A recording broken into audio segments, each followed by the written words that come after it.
أعوذ بالله من الشيطان الرجيم بسم الله الرحمن الرحيم Assalamu alaikum wa rahmatullahi wa barakatuh. Muhtaram Müslüman kardeşler. Соңгы вакытларда татар халкында мәҗлис җыю гадәтләре ешайды, күбәйде. Без моңа кулланабыз. Аллага шөкер дибез. Ләкин әлбәттә кемдер әйтер, ул совет чорында да бетмәгән иде бит. Ул заманда да мәҗлисләр җыела иде, бабайлар, әбиләр чакырыла иде диярсез. Шулай әлбәттә. Ләкин соңгы вакытта бик куандырганы аның яшьләр җыя. Яшьләр аңлыйлар бу мәҗлеснең кирәклеген. Әлбәттә дини мәҗлес турында гына түгел. Безнең сүзебез бүген барыр дөньяви мәҗлесләр турында да. Мәҗлесне гомумән ничек җыярга? Аның нинди булырга тиеш кагыйдәләре, ниятләре. Чөнки мәҗлесләр бит бар туган көн, бар яңа еллар, бар мәҗлесләребез ниндидер башка бәйрәмнәргә бәйле, 8 март, 23 февраль, диплом алу, мәктәпне бетерү һәм башкалар. Менә кызганычка каршы кай вакытта бу мәҗлесләрнең бөтенесе дә дини кагыйдәләргә туры килеп бетми. Мәҗлестән киткән вакытта һәрбер эштән, һәрбер гамәлебездән алган кебек без савап алырга тиеш. Ягъни мәҗлеснең ахырында без саваплы булырга тиеш. Шуңа күрә дә, мөхтәрәм кардәшләр, мәҗлес җыюның да төп шарты бу изге матур ният белән Аллаһ ризалыгы өчен. Хәтта туган көндә дә Аллаһ ризалыгы өчен дип җыелырга була. Моның өчен, мөхтәрәм кардәшләр, Аллаһ Тәгаләгә шөкер нияте белән оештырырга. Шуңа күрә һәрбер мәҗлестә аның нияте Аллаһ Тәгаләгә шөкер кылу. Булган нигъмәткә, шушы сыйга, шушы шөкеребезне күрсәтергә теләп, без инде башкаларны чакырабыз, сыйлыйбыз, зурлыйбыз. Мөхтәрәм кардәшләр, менә мәҗлесебез әдәпле, дөрес итеп барсын өчен мәҗлескә билгеләргә кирәк бер имам, җитәкче. Чөнки әгәр дә анда 15 кеше җыелып, һәрберсе дә үзенчә сөйли башласа, я булмаса алар төркемләшеп, икешәр булып үзләренчә сөйләшә башласа, бу мәҗлестә хаос барлыкка килә. Һәм без аны күрәбез дә. Дуслар белән җыелганнан соң 2-3 кеше бергә җыелып сөйләшә башлыйлар.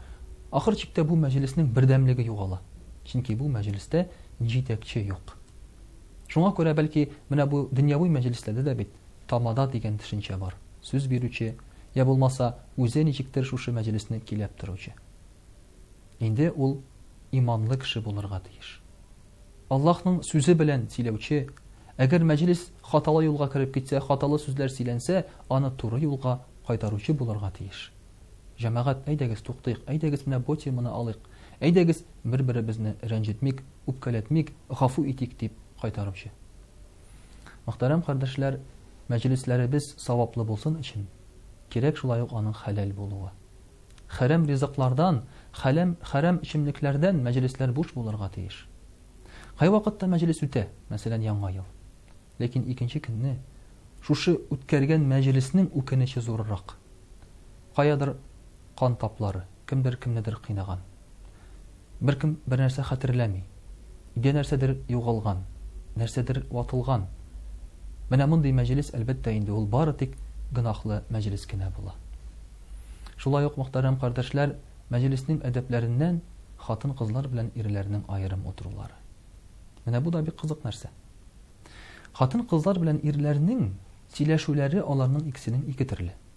Хатын-кызга кирәк аерым алым, ир кешегә кирәк аерым алым.